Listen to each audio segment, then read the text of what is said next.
Imagine if you found a wallet with thousands of dollars, enough to change your life forever, and no one was watching? This is the story of Amara, a poor homeless orphan who chose honesty over desperation. But what she received in return will leave you speechless. Stay tuned. Let's dive into this amazing story. Don't forget to subscribe if you're just tuning into this channel and give this story a thumbs up. Rain fell like splintered glass across Lagos, carving the neon haze of distant traffic into bleeding streaks of crimson, amber, and jade. Amara Nwachukwu, 17, bone-thin and soaked to her marrow, pressed her back against a padlocked kiosk along Adeniji Adelambade Road. The corrugated shutter rattled each time the wind roared in from the lagoon, and the cardboard she'd wedged over her head fluttered helplessly, as if it might take flight and abandon her, too. On good nights, she could pretend the raindrops were stars, pretend the asphalt beneath her was only a dark sky she happened to be walking across. But tonight, the heavens were a sealed vault. Not one pinprick of light escaped. That felt fitting. Her life had been short on starlight since the day soil thudded onto her father's coffin 3 months earlier. She remembered that afternoon with cruel clarity. Her stepmother in Kechi's crimson gel bobbing like a warning beacon beside the grave, eyes brimming with staged tears until the final amen. An hour later, those same eyes burned with disgust. "You should have gone with him, witch." And Kechi's accusation carried the weight of a verdict. Within minutes, Amara was a refugee on her own street, clutching a plastic bag that held one threadbare dress, an old Bible, and the orphan dream of finishing senior secondary school. From that day on, she floated through the city like a ghost nobody prayed for. Daylight meant survival calculus. Was there enough in her pocket for a sachet of pure water? Would an Okada rider toss a half-eaten meat pie her way if she smiled just right? Nightfall meant finding a dry ledge before the scavengers and drunks claimed every doorway. It amazed her how quickly a human life could be reduced to inches of concrete in the blind grace of strangers. Yet even ghosts can hope. Around noon, huddled beneath the rusted eave of a newsstand, Amara caught whispered excitement sweeping through passerby conversations. A massive international trade fair had opened at Tafawa Balewa Square. Big companies, pop-up kitchens, at least temporary ones. One vendor needed 10 extra hands yesterday, someone said.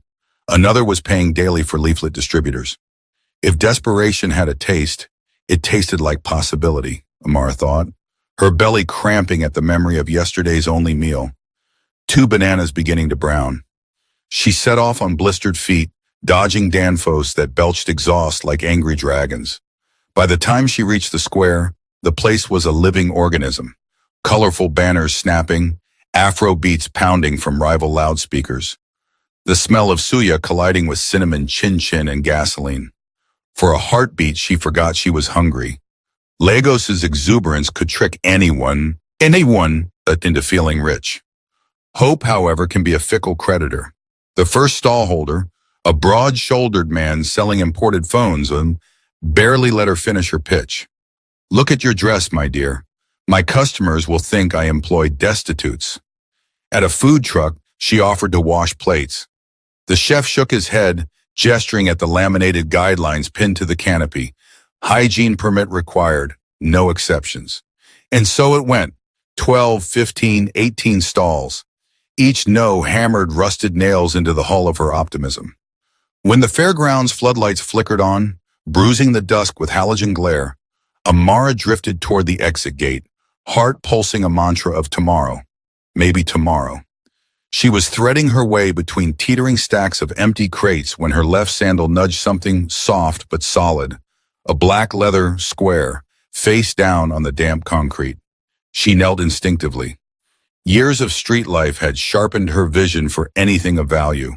A missing ring, a stray note, even a reusable shopping bag. The wallet felt expensive, buttery beneath her fingertips. She opened it, and 30 immaculate $100 bills stared back, crisp as morning sheets in a hotel she would never be able to afford. Air deserted her lungs. For a moment, her brain produced only images. A narrow room with an actual mattress, her own padlock on a rickety wooden door, maybe a second-hand sewing machine humming by a window. A life rebooted, just like that.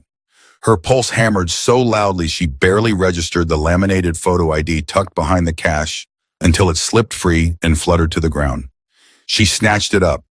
A man in his mid-40s stared back, stern but charismatic face, salt and pepper temples, eyes radiant with the confidence of someone who owned the building you were standing in.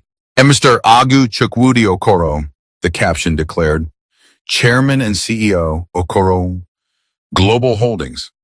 Underneath, an Ikoyi residential address gleamed in gold lettering, along with a private telephone number. A storm of thoughts crashed through her weary skull. $3,000. She calculated on instinct, at the parallel market exchange rate, about 4.4 million Nigerian naira, enough to rent a clean face-me-I-face-you apartment for 2 years, pay apprenticeship fees to learn tailoring properly, and still stock a small boutique with Ankara fabrics. Why shouldn't she? Everyone on these streets lived off scraps the rich dropped without noticing. Hadn't life already robbed her more cruelly than any missing wallet could rob its owner? Yet a quieter thought surfaced, one that tasted of mosquito net evenings and her late mother's lilting voice. My daughter, wealth built on stolen foundation, will forever tremble. The words were so vivid she could almost feel her mother's callous thumb brushing her cheek. That touch, remembered, steadied her heartbeat, but conviction alone wouldn't fill her stomach tonight. She slipped the wallet beneath the threadbare lining of her dress, clutching it against her ribs as though it might burrow into her heart. Then she walked, head down, until the carnival of lights faded behind her, and the real Lagos reclaimed its rust and grit. She found shelter against a plywood fence near Idumota Bridge. It covered a construction site long abandoned, rebar skeletons clawing at the dark like pleading fingers. There she huddled, legs folded, arms around her shins. The rain returned, heavier, as if the clouds themselves argued over her fate. Water trickled through a gap and soaked her hair. Every rational argument for keeping the money strode through her mind in tailored suits. Your stepmother will never torment you again. You can buy peace, you can buy dignity. But honesty sat nearby like a frail girl in torn sandals, whispering a simple truth. You are still your mother's child. Amara couldn't decide which voice was harsher, the siren call of instant salvation or the relentless whisper of integrity. She dozed, woke shivering, dozed again, dreaming of oceans made entirely of banknotes, until one final thunderclap hurled her fully into morning's pale gray. Her decision arrived with daybreak. She would return the wallet, consequences be damned. The trouble was obvious. No fare, no phone credit, no friend in Ikoyi. 30 kilometers of city sprawled between her and the address on the card. Feet already blistered, heart already bruised, Amara rose into the thin, smoky light and whispered to the silent heavens, let my legs be enough. Then she stepped onto the flooded street. The precious wallet bound against her chest like a promise written in leather and fear. The sky remained starless, but somewhere inside her, a single point of light refused to go out. The morning sun rose reluctantly, as if even the sky hesitated to bless another day of struggle. Lagos was already alive, horns blaring, sellers shouting, danfos screeching across wet roads. Amara stood at the edge of Balogan Market, her stomach aching with emptiness and her arms wrapped tightly across her chest as if trying to hold herself together. Beneath her worn-out dress, the billionaire's wallet pressed against her skin, heavy not because of the money, but because of the war it had started inside her. The market buzzed like a hive. Traders lined both sides of the road, hawking wares with hungry energy, fabrics of every color, cheap electronics, sachets of ground pepper, fake designer shoes. Somewhere a child cried. Somewhere else, two women argued over the price of tomatoes. Lagos was loud and alive, but to Amara it all sounded distant, like the muffled chaos of a world she no longer belonged to. She took a slow breath and whispered to herself, you need transport. The address in Ikoyi, 12 Milverton Crescent, was not a place she could walk to easily. It was across the bridge, across class lines, across a world she had only seen in glossy magazines. But the bus fare from CMS to Ikoyi was 2,000 naira. Amara had exactly 100 naira. She had no airtime to call anyone. No phone even, just this wallet, this burden, this test. She began asking for help. "Excuse me, sir," she said to a man loading sacks of rice onto a pickup truck. "Please, I need 2,000 naira for transport. I found something and need to return it to the owner." The man paused, wiped sweat from his brow, and looked her up and down. "Found what?" She hesitated. "A wallet." His eyes narrowed. "With money?" "Yes, but I want to return it." The man burst into laughter, shaking his head. "Ah, so God finally blessed you and you want to spit in his face?" He picked up a sack and walked away. "Better use it and escape poverty. Nobody go help you like this again." Amar's throat tightened. She moved to the next woman selling plantain chips. "Please, Ma, just 2,000 naira. I want to return something valuable I found." The woman looked suspicious. "Return? To who?" "A man in Ikoyi. I found his wallet." The woman blinked, then laughed, shaking her head. "My dear, you're not serious. You poor like this, and you're returning a rich man's money? You like suffering, Abi?" "Maybe your head no correct." Another woman standing nearby joined in. "Let me see the wallet first." Amara stepped back quickly. "No, I just need help getting there." "Then carry your legs and go." The woman hissed and turned away. She wandered the market for hours, asking, explaining, hoping for just one kind soul to understand. But all she received were mocking laughs, dismissive waves, and skeptical stares. By noon, her hope had withered. She slumped beside a gutter, exhausted and angry. What if they were right? A voice whispered inside her. What if this is your blessing? Why should you return it to someone who already has everything? She looked at the wallet again. Her hands trembled slightly as she opened it. The dollar notes were still there, clean, crisp, waiting. She could rent a small apartment in Mushin, start over, eat 3 times a day, find peace, her stomach growled. She hadn't eaten anything in almost 2 days. Her slippers were torn. Her body still ached from sleeping on bare concrete in the rain. This is mercy, the voice said. God has finally remembered you. But another voice, quieter, deeper, stronger, rose like a slow tide. If you take what's not yours, how will your story ever be clean? Didn't Mama tell you? What does it profit a soul to gain comfort but lose its honor? Amara bowed her head, the wallet resting on her knees. She remembered her mother's hands, hands that stitched torn uniforms for free, hands that held her close on stormy nights, hands that slapped her only once, and it was for lying. Her mother had nothing, but she carried herself like royalty because she lived with integrity. Tears stung Amara's eyes. I'm not a thief, she whispered. Even if I'm hungry. She stood. The decision was made. She would walk to Ikoyi.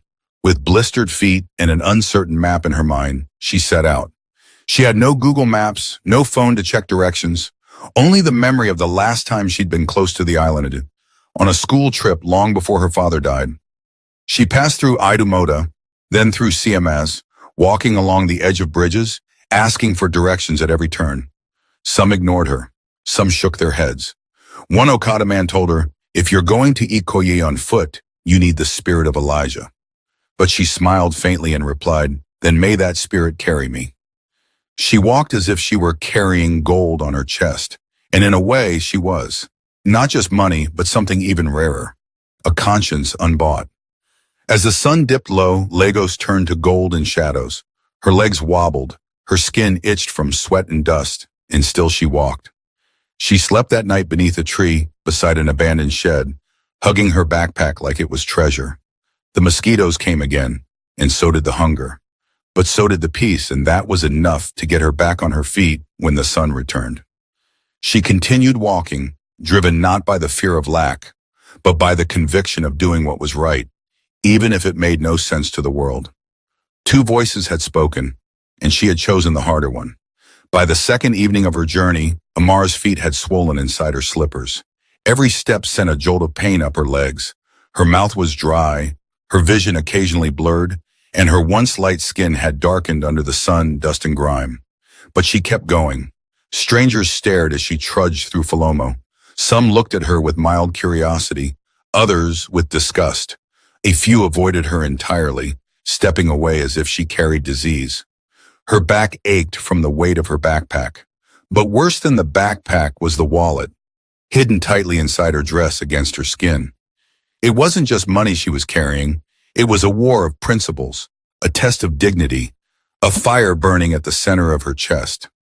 Finally, at midday on the third day, after crossing streets filled with SUVs and sirens, Amara arrived in Ikoyi. She knew she was close because the buildings had changed. Gone were the noisy markets and cracked walls. Here, glass buildings stood tall beside manicured lawns. Palm trees swayed over guarded gates. The air itself smelled expensive. People walked like they had somewhere important to be. Their shoes clicked confidently against the pavement. Amara looked down at her own, one slipper torn, her toe caked with dust. Her heart pounded with uncertainty. She approached a security officer outside a luxury cafe and showed him the card she had taken from the wallet. "Please," she said, her voice dry and cracked. "Can you tell me where this place is?" The man looked at the card, then at her. His brows creased in suspicion. "This is Milverton Crescent. That address is not far from here, but—" He paused, looking her up and down. "Who are you going to see?" She hesitated. "Mr. Agu Okoro." The man laughed lightly, handed the card back and said, "Be careful around here. They don't like surprises." Amara thanked him and continued walking. Her feet were trembling. She wasn't just tired, she was scared. What if they didn't believe her? What if they thought she was a thief? What if she had walked all this way only to be arrested? Or worse. She reached number 12, Milverton Crescent, and stopped in front of the largest gate she had ever seen. Black iron bars, gold-plated initials in the center. Okoro. Security cameras perched on every corner like silent watchers. The walls were so high they seemed to touch the sky. She stood there for a long time, unsure. Should she ring the bell? Should she shout? Would they even let her in? Her reflection in the polished metal made her flinch. Her face was smeared with dirt, her hair tangled and dry. She looked nothing like someone who should be standing in front of a billionaire's mansion. Still, she lifted her trembling hand and pressed the intercom buzzer. A voice crackled through the speaker. "Yes?" She leaned in. "Please, I need to speak to Mr. Agu. It's important." A pause, then, "And who are you?" I found something that belongs to him. A wallet. I came to return it." Silence. Then, "Hold on." Minutes passed. Then the small gate cracked open and two uniformed security men stepped out. Their eyes scanned her from head to toe. One of them scoffed. "Now you say you get wet and belong to Oga?" She nodded quickly, her heart beating faster. "Yes, please. I just want to return it. I found his wallet." The second man interrupted her with a laugh. "Abby, you see wallet inside gutter and say make you use him enter paradise?" They both laughed. Amara didn't laugh. She reached beneath her dress and carefully pulled out the wallet. It belongs to him. I only want to give it back." The guards exchanged glances. One moved forward and tried to snatch it from her hand. "No," she stepped back quickly. "I must give it to him myself, please. Just let him know I'm here." The first man narrowed his eyes. "You know they hear English? Oga know they see dirty people way they find miracle. If you no drop that thing now and waka, we go call the police." She said nothing. The gate slammed shut. She stood still, her entire body trembling. She could hear her stomach rumbling again. She hadn't eaten in over a day. Her legs felt like they could buckle at any second, but she would not move. Not until she saw him. Even when the sky darkened and the breeze carried the chill of the approaching night, Amara remained in front of the gate. She sat on the cold pavement, clutching the wallet to her chest. People passed, glanced, whispered. She didn't care anymore. At some point, she dozed off. Her back against the wall, head tilted sideways, the moon watching silently from above. The night was cruel again. No food, no blanket, just the distant hum of crickets and the occasional roar of a passing car. She woke just before dawn when a splash of water from a sweeping hose hit her foot. A street cleaner nearby muttered, "Go find your house, Jar." But Amara wasn't leaving. As the first rays of sunlight began to stretch across Ikoyi's golden streets, the gates of number 12 finally creaked open. A convoy of dark-tinted SUVs began to roll out slowly. Amara stood up. Her entire body ached, but her spirit did not. She stepped forward and positioned herself directly in front of the lead SUV. Tires screeched, horns blared. Security men rushed out, shouting, "Get away from the road! Are you mad? Move!" But she didn't move. Then the car door opened, and the man himself stepped out. He wore a sharp gray suit, glasses balanced on the bridge of his nose, his hair neatly brushed. It was him. The same face on the ID card, the same eyes, the same man. Amara's heart leapt. "Who are you?" Mr. Agu asked, voice calm but firm. She opened her mouth, but for a second no words came. She could only stare at him, this man whose life she had carried across Lagos like a fragile treasure. Then she held out the wallet with both hands, her voice barely more than a whisper. "This belongs to you, sir." Mr. Agu Okoro stood silently, his eyes fixed on the thin, dust-covered girl who had just blocked the path of his luxury convoy. The morning sun was barely warming the streets of Ikoyi, yet the heat in the air couldn't compare to the tension that now blanketed number 12 Milverton Crescent. Amara stood with shaking legs, the wallet held out like an offering to a king. Her arms ached from the weight of fatigue and fear. She had walked for 2 days through the punishing sprawl of Lagos, starved, insulted, rejected, just to reach this moment. And now she faced the man whose name and photograph had burned into her mind since the day she picked up that leather wallet from the trade fair grounds. Mr. Agu didn't take the wallet at first. He stared. Not rudely, just intently. His eyes scanned her face, her clothes, her sun-scorched skin, and her trembling hands. She looked like a beggar, no doubt. A street girl. But something in her posture, in the way she refused to flinch, made him pause. One of the bodyguards leaned toward him. "Sir, should we?" Agu lifted a hand. "No." He stepped forward, gently took the wallet from her hands, and looked down at it as if seeing it for the first time. He opened it slowly, inspecting the contents. All 30 bills were intact. His ID untouched. Even the hidden emergency card tucked behind the last fold was still there. He lifted his gaze back to her. "You found this?" She nodded. "At the trade fair, 3 days ago. I didn't know how to find you at first. I walked all the way here." "You walked?" "Yes, sir." Her voice broke slightly. "Nobody would give me money for transport, but I had to return it. It didn't belong to me." The driver inside the Maybach honked softly, confused. The rest of the convoy remained still, the engine hums, waiting for orders. Mr. Agu waved them back toward the gate. "Call the trip off." "But sir," the security captain said, "you have a meeting in Victoria Island." "Cancel it," Agu replied firmly. "Something more important just arrived at my gate." He turned to Amara. "Come inside." Her eyes widened. "Sir?" "Inside. You've earned a bath, a seat, and a meal before anything else." The mansion's gates creaked open like a slow revelation, and Amara followed Mr. Agu's footsteps into a world she had never imagined entering. The compound itself felt like a private kingdom, lawns trimmed with military precision, rose bushes sculpted into perfect globes, and a sprawling fountain in the center that danced under the morning sun like liquid glass. The main house loomed ahead like a palace, marble pillars, glass-paneled walls, a long driveway of interlocking bricks so clean it felt like a sin to walk on them with her dusty feet. Inside, the air was cool and scented with something floral and expensive. Amara barely noticed the luxury. She was too busy trying to keep her balance. Her legs wobbled from hunger, her lips trembled. A maid stepped forward from behind the staircase, took one look at Amara, and blinked in horror. Mr. Agu gestured without looking. "Take her to the guest room, draw her a warm bath, bring her food, something solid. She's been walking for days." The maid hesitated. "Sir, she's very dirty." "I know," Agu said quietly. "That's why I said bath." He looked at Amara. "Go with her. We'll talk when you're rested." Amara followed the maid up the wide marble staircase, her limbs numb and mind spinning. For a second, she wondered if this was all a dream, that her body had collapsed outside the gate and everything else was a hallucination caused by starvation. But then the warmth of the bath water made her gasp. It was real. For the first time in years, she touched soap that lathered well. Her skin, once coated with days of grime, slowly returned to its original tone.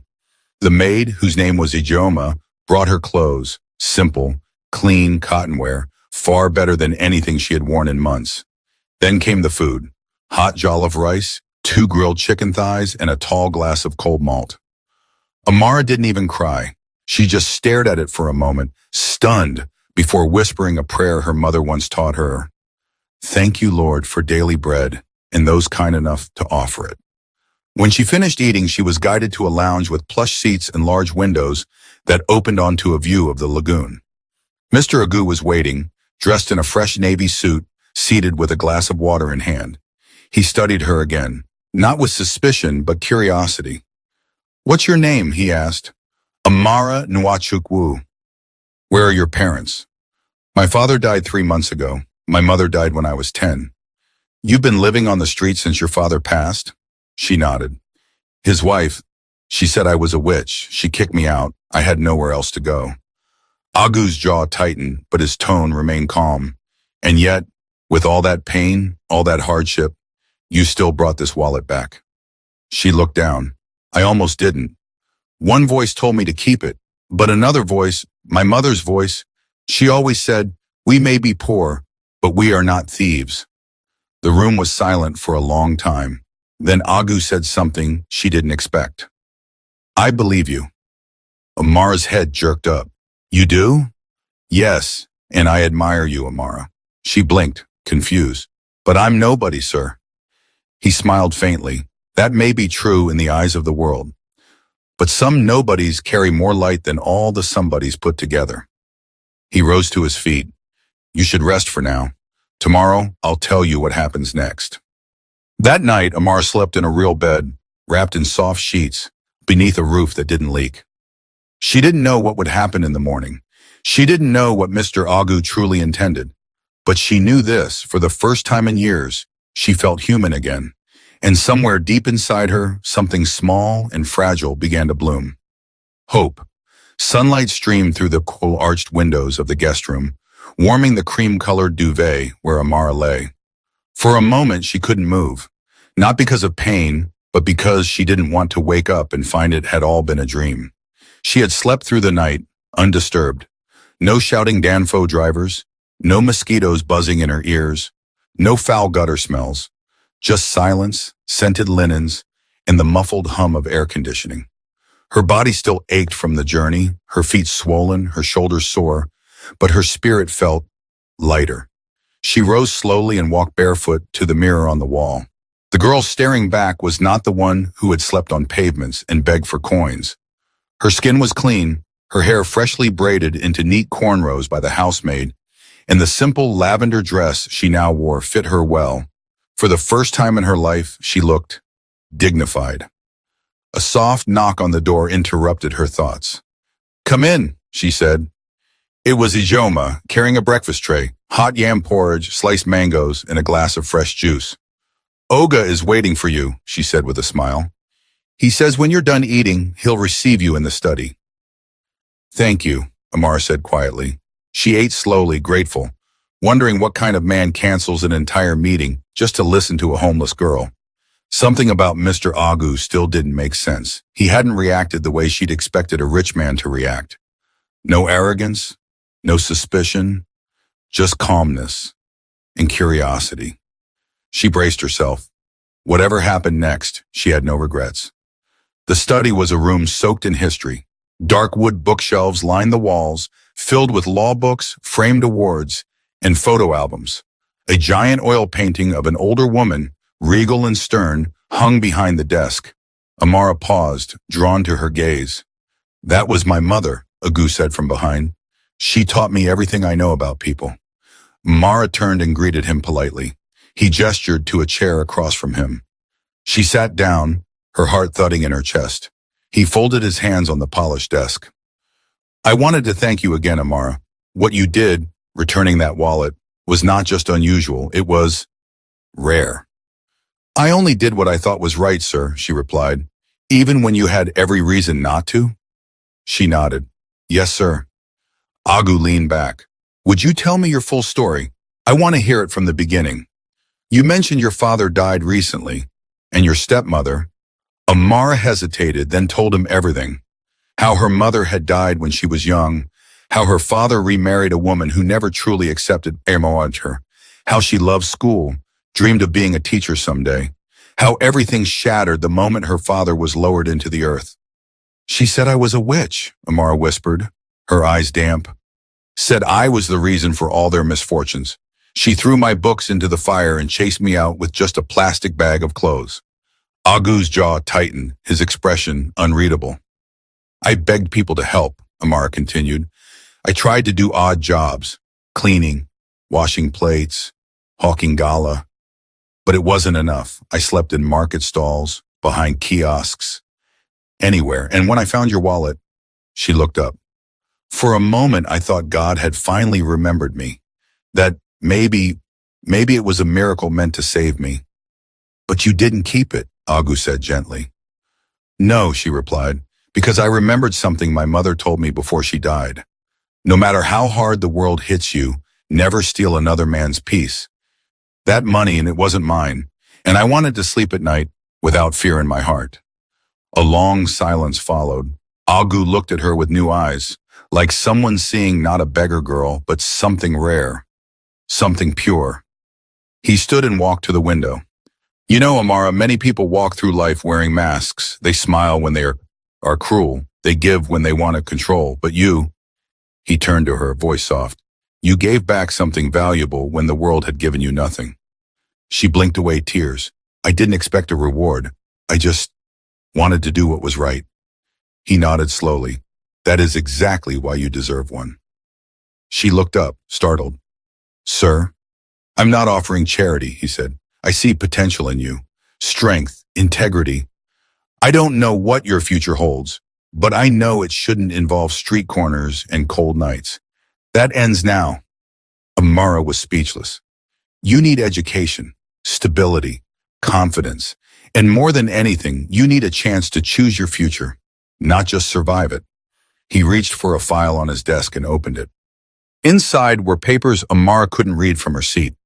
I'm arranging for you to be enrolled in a personal development program, courses, mentorship, and eventually work experience in one of my companies.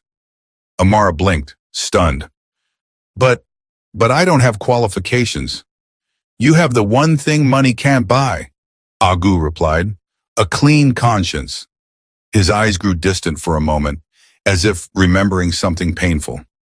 The world doesn't reward people like you enough, but I will. Amara's voice cracked. Why are you being so kind to me? He smiled faintly. Maybe kindness is the only thing worth being rich for. That evening, Amara stood on the balcony of the guest suite, looking out at the lagoon. She felt both overwhelmed and peaceful.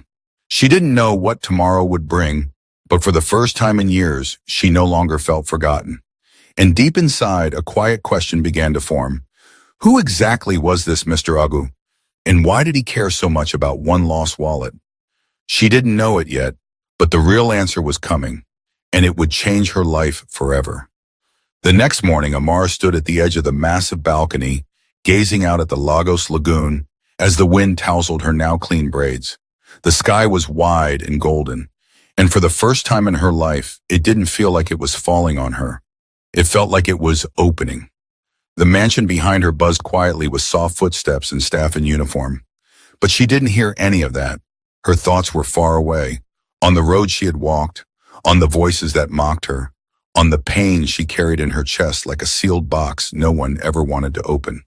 She still couldn't believe she was here. She turned as a voice called softly, Amara. It was Mr. Agu, now dressed in a crisp white shirt and dark slacks, a mug of tea in his hand. His expression was gentler this morning, almost fatherly. Good morning, sir, Amara greeted, stepping back respectfully. He nodded, smiling faintly. You slept well? Yes, sir, thank you. Come, let's have breakfast on the terrace. I asked the chef to prepare something special. Moments later, they were seated at a glass table set beneath a flowering trellis, fresh pawpaw slices, steaming yam and egg sauce, golden brown akara, and a jug of zobo juice were laid out beautifully. Amara ate in silence, still unsure how to behave around a billionaire. But Mr. Agu seemed in no hurry, sipping his tea as he watched her from across the table. Then he said very calmly, "You are probably wondering why I'm doing all this." Amara looked up slowly, her spoon halfway to her mouth. "Yes, I've been wondering, sir." He set the cup down. "Good, you deserve to know." He leaned back, folding his hands. "2 years ago, I lost my mother. Her name was Mama Nunkem. She was the strongest, wisest woman I knew. She used to say something, you cannot measure a person's worth by the weight of their wallet, but by the weight of their conscience." Amara listened closely, her breath caught in her chest. "She died suddenly. Heart attack," he said softly. "I was devastated. For weeks I couldn't think, couldn't work. The house felt empty, and for the first time in a long time, I began to reflect, not just on her life, but on mine." He stood slowly and walked toward the edge of the balcony. "Her death made me question the world I lived in, the people around me, my own staff, my business associates. So I came up with an experiment, something unusual. I took one of my old wallets, filled it with $3,000 in wine, placed my ID card inside, and dropped it somewhere public." Amara's eyes widened. "You dropped it?" He nodded. "Yes, I wanted to see if anyone would return it, not because they had to, but because they wanted to." "And did they?" she asked carefully. He turned, eyes locked with hers. "Not a single one. For 26 months straight, I left a wallet in a crowded place, sometimes in malls, sometimes in airports, sometimes on the street. And each time I waited. I gave my number, my address. I left everything that could help someone return it." He paused. "But they never did." Amara's heart pounded. "I wasn't angry," he added, "just said disappointed. I began to think maybe Mama Nunkem was wrong, that the world no longer had people who did the right thing when no one was watching." He walked back to the table and sat down across from her. "Until you." Silence hung between them like suspended breath.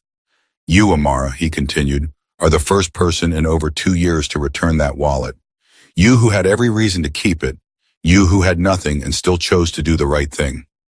Amara's eyes were wide, her lips parted in disbelief.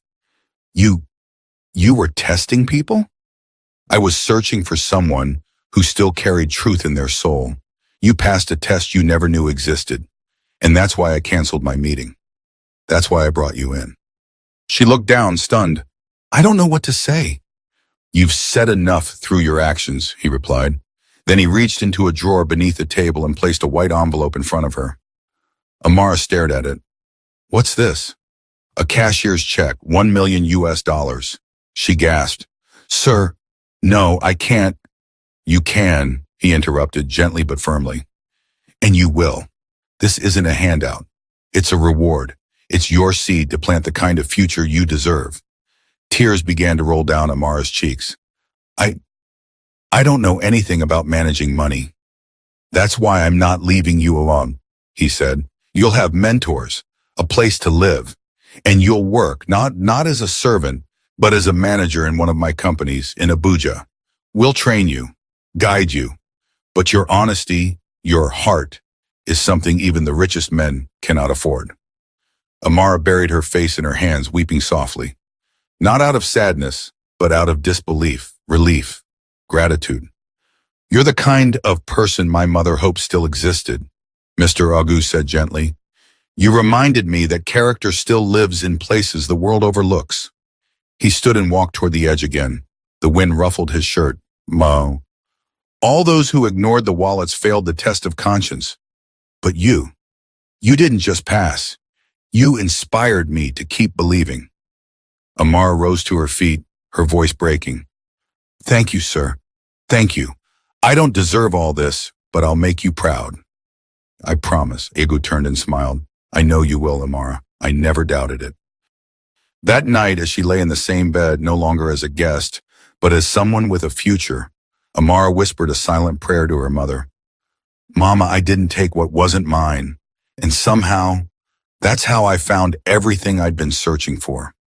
She closed her eyes, and for the first time in her life, the stars shone just for her. The envelope lay on the table like a sleeping dragon, its quiet bulk hinting at power Amara had never imagined. She kept her gaze on it while Mr. Agu spoke with his private banker on the terrace, finalizing transfer instructions. Morning sunlight broke over the lagoon, gilding the water, and for a fleeting second she wondered if the city had always been this beautiful, or if Grace itself had sharpened her vision overnight. When Agu returned, his smile was unguarded. Everything is set. The check will clear before close of business, and a Naira equivalent balance will appear in an account under your name. He handed her a slim folder. These are the deeds to a 2-bedroom flat in Jabi, Abuja, furnished, 5 minutes from Okoro Global's headquarters. Amara opened the folder carefully, half expecting the paper to turn to ash in her hands. Her name, Amara Rose Nwachukwu, was printed in crisp serif type. For years she had feared that name would disappear from the world like chalk and rain. Now it was carved in ink beside the words registered owner. Why Abuja, she asked, voice still small. Because Lagos is where you survived, Agu said, and Abuja is where you will thrive. The property division there needs fresh eyes. I can teach skill. I cannot teach conscience. Her heartbeat fluttered. What if I fail? You walk 30 kilometers on torn slippers to do what was right, he answered. Failure requires less courage than that. A doorway to tomorrow. The following week unfolded like a montage she might once have watched on a bus conductor's pirated DVD. Tailors measured her for navy blue power suits. A consultant from a finishing school taught her how to carry those suits, shoulders back, chin high, stride like someone who belongs. She spent mornings with a private tutor, revising mathematics and business communication. Afternoons shadowing Agu in meetings where millions of dollars shifted with the stroke of a pen. On Wednesday, the Okoro Global Board gathered for its quarterly review. Executives filed into the glass-walled conference room, some curious, some skeptical, when Agu entered with Amara at his side. Gentlemen and ladies, he announced, meet Miss Nwachukwu, incoming Community Development Manager for Abuja. She will pilot our affordable housing initiative. A murmur rippled down the polished table. One director, a gray-bearded economist, cleared his throat. With respect, sir, isn't this sudden? Agu's reply was mild but unyielding. Sudden integrity is still integrity. She has my full authority. Amara lifted her chin, recalling the finishing school lesson. Fear bends the neck, purpose straightens it. She spoke clearly. Affordable housing isn't charity. It's an investment in stability. A city can't grow tall on foundations of cardboard. The room fell quiet, not because every mind was convinced, but because every ear had been claimed. Agu's eyes glimmered. Mama, you were right, they seemed to say. Conscience still walks these streets, sometimes barefoot. New keys, old shadows. 2 weeks later, Amara unlocked the door of her Abuja flat. The scent of new paint and cedar shelving greeted her like a choir. The living room windows framed the hazy silhouette of Aso Rock. The refrigerator hummed softly, full of groceries she hadn't paid for. She laughed, a bright, startled sound, and then, without warning, burst into tears. Gratitude can be as heavy as grief. She sat on the tiled floor and let the waves roll through her until the ache turned to calm. Only then did she notice a small parcel on the kitchen counter. Brown paper, no stamp, tied with twine. Inside lay a worn paperback of Jane Eyre and a handwritten note. For evenings when courage feels lonely. A. She traced the initial with a trembling finger. In that simple gift, Agu had shown he understood that wealth could feed the body, but stories still fed the soul.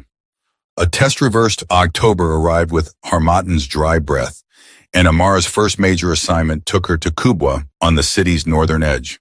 She stepped from the company SUV in sensible heels, clipboard in hand, to inspect a dilapidated estate earmarked for redevelopment. Children chased a punctured football across cracked asphalt. Women cooked at makeshift stoves outside leaking apartments. The scene mirrored the street she had escaped. Only now she approached it as a problem solver, not a statistic. Halfway through the tour, a boy of 8 darted past and an envelope fluttered from his pocket. Instinct carried her forward.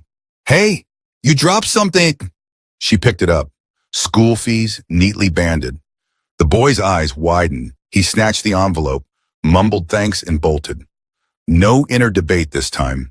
Integrity wasn't a battlefield anymore. It had become muscle memory. That night, journaling on her balcony, she realized Agu's test had been reversed. He once placed temptation in my path to find honesty. Today, life placed honesty in my path to prove growth. The stepmother's door news travels strange routes. One morning, her phone buzzed with an unfamiliar number. An elderly neighbor from her old street in Moshini whispered over the line that stepmother Nkechi had fallen ill. Shock mingled with an emotion Amara struggled to name. Was it pity? Resentment? Duty? She requested 2 days leave and flew to Lagos. The compound looked smaller than memory, paint peeling like scabs. Nkechi lay on a mat in the parlor, eyes sunken. When she recognized Amara, well-fed, elegantly dressed, fear flickered across her features. "Have you come to curse me?" the woman croaked. Amara knelt, taking the frail hand that once shoved her into darkness. "I came to forgive you," she said. From her handbag, she produced a glossy pamphlet for a private clinic in a deposit slip. "You will receive treatment. No one deserves pain." Tears leaked down Nkechi's cheeks. Redemption isn't always dramatic. Sometimes it's a silent handshake between past and present, witnessed only by the walls that remember every cruel word. The ribbon cutting, 6 months after her appointment, Amara stood before a row of pastel-painted townhouses, the first phase of Rose Gardens, a project she had named in honor of her late mother. Families queued to receive keys, reporters jostled for angles. The Minister of Housing delivered a speech about public-private synergy, but the crowd waited for the young manager whose story had gone viral, a Cinderella narrative retold on blogs and breakfast shows across Nigeria. Amara stepped to the podium. The December sun beat down. Cameras flashed. She did not read from notes. "I once slept on cardboard beside Idumota Bridge," she began. Gasps rippled. It was one thing to read a headline, another to hear the confession. "A stranger's kindness lifted me. Today, these homes are proof that kindness is an investment that pays compound interest." She lifted the ceremonial scissors, cut the ribbon, and the doors behind her swung wide. Children whooped, sprinting down freshly painted corridors that smelled of promise, not mildew. Their laughter rose like a choir. Amara caught Agu's eye in the front row. He nodded once, and in that gesture she read a benediction. Test passed, purpose embraced. Epilogue. Night without fear. That evening, Agu hosted a small celebration on a rooftop overlooking the Abuja skyline. Fairy lights twinkled. A saxophonist played low-key high-life tunes. As guests toasted the project's success, Agu guided Amara to the parapet. "I have something for you," he said, producing a slender leather case, the same make as the wallet she had returned. Her stomach fluttered. "Another test?" "No." He opened it. Inside lay a single brass key on a velvet cushion. "Board approval came in today. You're now Director of Community Impact, nationwide. The key is symbolic. It opens every site office we own." He paused, eyes bright in the city's glow. "Use it wisely." She closed the case, pressing it to her heart. "I'll try my best." "Your best changed my life," Agu replied softly. "And my mother, wherever she is, can rest easy." Later, long after the last guest had departed, Amara stood alone beside the railing. The sky, once starless, now glittered with distant fires. She recalled the night rain beat her under corrugated iron, the voice that said, "Keep it," and the louder whisper that said, "Don't." Had she yielded then, she might have slept on silk sheets bought with another man's sorrow. But she would never have known this deeper luxury, a life without fear of being found out. She opened the leather case again, letting the key catch moonlight. In its gleam, she saw a map of possibilities. Scholarships for market children, mobile clinics for forgotten villages, mentorship programs for girls called witch by those who feared their brightness. Pocketing the key, she tilted her face to the heavens. The breeze carried a familiar scent, jasmine and city dust, and for the first time since childhood, she felt entirely, irrevocably safe. "Thank you, Mama," she whispered. Your daughter kept her hands clean.